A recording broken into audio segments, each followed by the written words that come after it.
Have you ever found yourself wondering, why can't I get up and go to my classes like I'm supposed to? Or have you, as a professor, ever wondered, why am I seeing less and less students show up to my class as the semester progresses?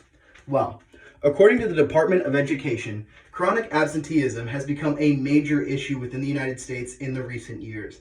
As a result, we're seeing less students perform well in school, as well as lower exam scores and class participation. We need to find a way to fix this absenteeism and lackluster participation if we're going to want to see success for our students in the future.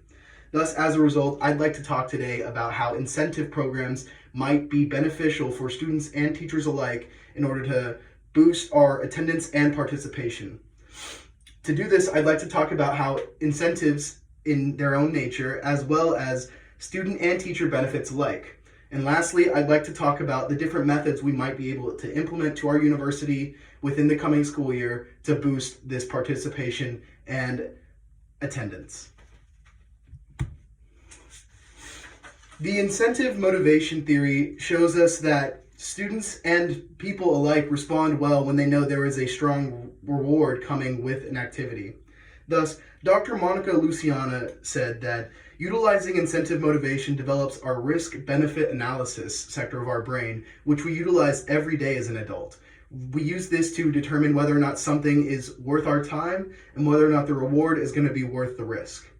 Additionally, according to the Incentive Research Foundation, over 57% of cases were met with exceeding expectations and showed that people are responding well to the incentive motivation theory.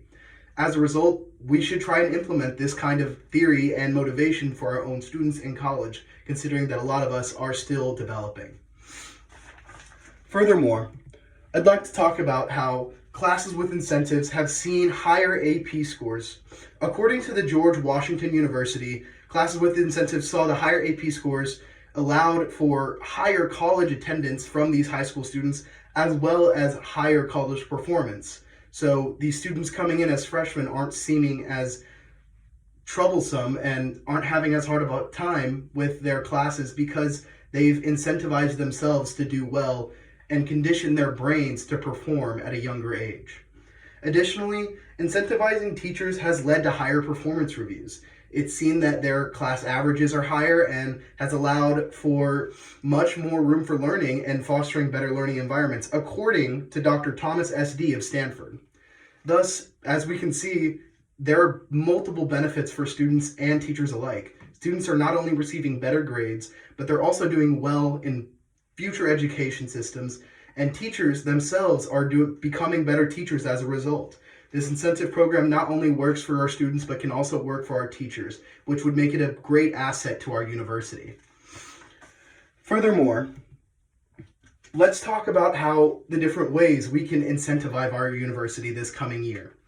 Teachers can incentivize our students with homework passes or even physical rewards such as snacks and treats, or maybe a ticket to the next baseball game. This method of incentivization has seen to be effective by the National Bureau of Economic Research in that these physical rewards or homework passes have been very effective in a classroom setting. Additionally, teachers can be incentivized from the university with financial compensation for meeting a certain quota. If a teacher has met an average high enough for the university standards, or even one that exceeds university standards, they can be incentivized to keep maintaining that level of success through the recent years so that we can continue on with the higher level of excellence that is demanded from our students at Texas A&M. This will ensure that our university not only flourishes today, but it's going to ensure our success in the coming future. As a result, we can see that classroom performance sets up empowerment. By incentivizing our students and teachers, we are giving ourselves the power to do well in the future. And as a result, this increases our fallout that we've witnessed after COVID-19. A lot of us have become not used to the type of workload or being around the student body that is always go, go, go. COVID-19 really did a downturn on us, and by providing an incentive program, we can provide ourselves a step up on education and find ourselves putting one more foot forward every day towards finding better education for all students and finding better environments for learning for teachers as well.